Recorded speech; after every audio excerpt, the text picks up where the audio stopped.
I can't be the only one who knew once Matt Nagy and Ryan Pace got fired, we got another Matt and another Ryan. This is going to be a disaster. I know I can't be the only one.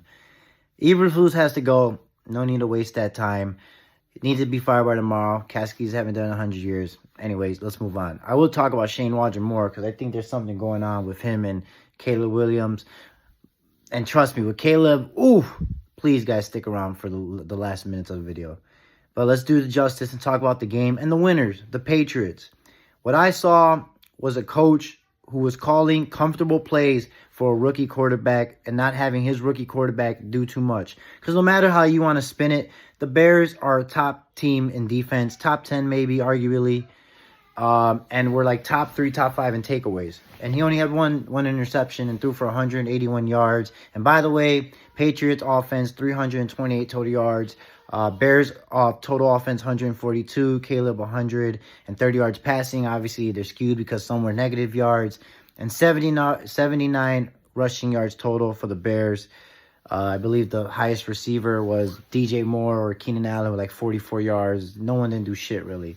And then 6 guys off the offensive line, or like most of the offensive line for the Bears were hurt, but 3 years haven't fixed it. Back to the game.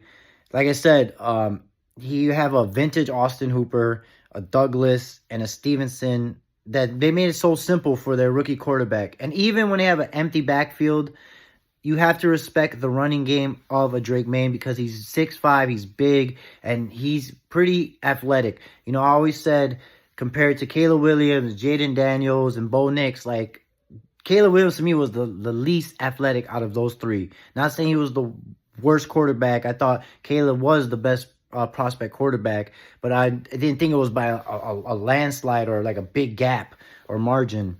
It was really close to all these quarterbacks, but athletically, I had it ranked Jaden Daniels, Drake May, neck to neck, and then Bo Nix, and then Caleb because of height and, you know, physicality and speed. But you have to respect that as the Bears defense. He's, like I said, doing easy short passes, not doing too much, hitting his check downs, not being a superhero pretty much.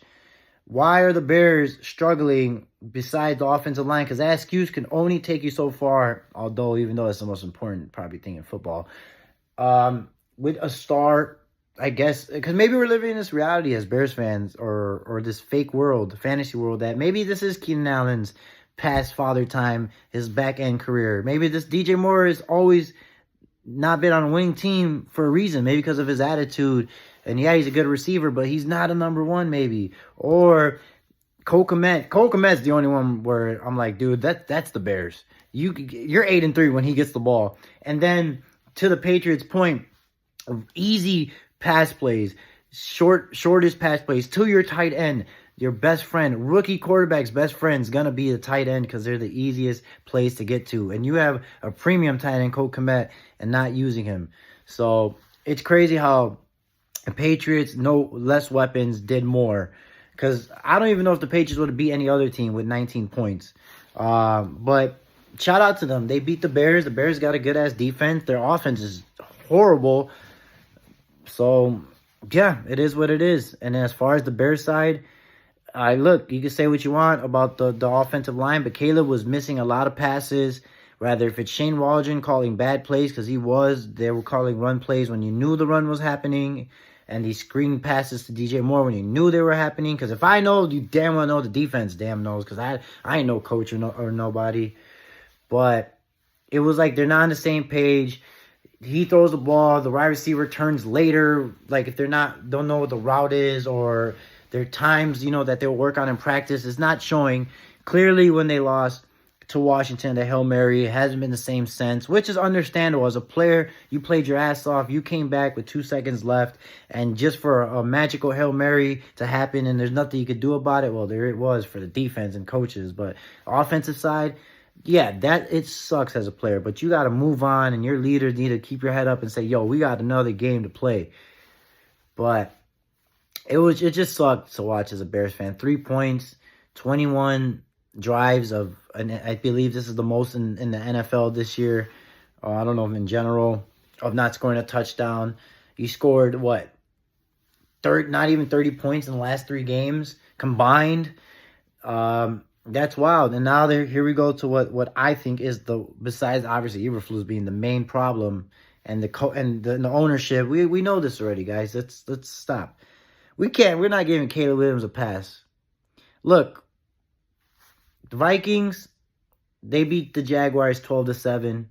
Why am I bringing this up? Or the Vikings beat the Jags 12-7, right? And Sam Darnold threw 3 picks, but they still beat them. That's crazy, right? Because that's a good football team with a good head coach. We don't have that. And look what happens when a good offensive head coach takes over. Because Sam Darnold, we thought he was done in the NFL league. And look at him. That's what good coaching comes or does. Jaden Daniels, like I said, fresh start, new head coach. I thought he was the most athletic. He looked like he should have been the first pick. Drake Mayen, he looked like he should have been the first pick. Like, he just looked like an NFL quarterback, and Caleb Williams did not. I don't know how much more plain and simple I can be with that. Jaden Daniel looked like an NFL quarterback. Caleb Williams did not. Now, let me ask you this question. If Jalen Daniels or Bo Nix or Drake Mayen were on the Bears, would it be the same? Simple question. Just need a yes or no. I honestly think it would not be the same because their athletic and running ability would help this trash O-line look not as trash. Caleb can run and do all that, but I never thought he was that athletic.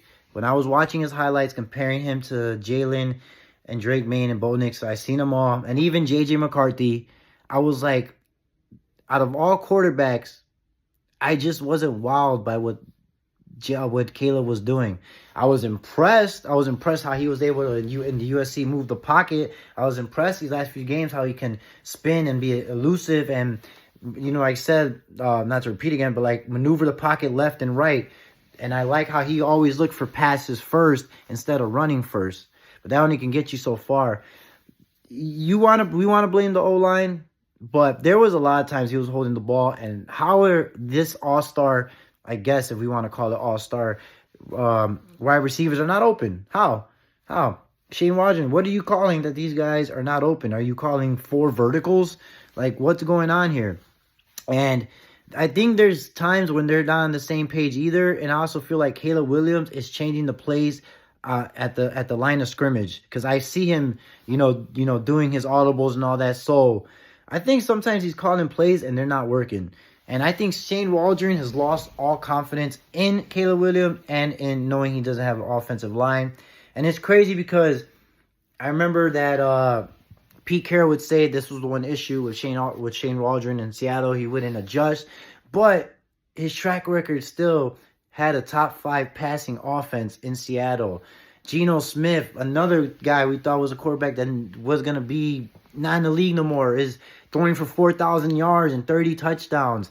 With Shane Waldron came from the Sean McVay tree. What the F happened? The Bears have got to be cursed or something. Either way, he's the problem too. But look, guys, if I was to tell you right now that did the Bears make a mistake on taking Caleb, I think I would be lying to myself if I said they didn't. They made a mistake as of right now. As we look today, as the 4 and 5 Bears are, the Bears make a mistake drafting Caleb? My answer is yes. Even damn Bo Nix looks kind of better than Caleb Williams. And they're only 5 and 5, but they almost beat the Chiefs if it wasn't for that field goal block. And I know that Sean Payton's a good coach, which comes to my point. The coach drafted the quarterback, started fresh, and that's how you become successful, which we're going to be the Bears are going to be in the same route and ruining another quarterback. I don't want to hear this BS about we should bench him to save him because he's been sacked 9 times. But shout out to the Patriots, no matter what. That's still a football team, NFL football team. He did that too. Getting 9 sacks, that's what was that, historic for the Patriots? That's still crazy. So shout out to them. But no, you're not benching him. Get your ass. You're going to play the next game and get sacked 10 times. This is the team you signed up for. I'm sorry, Caleb. You were the number 1 pick. You were the reason to fix the problems.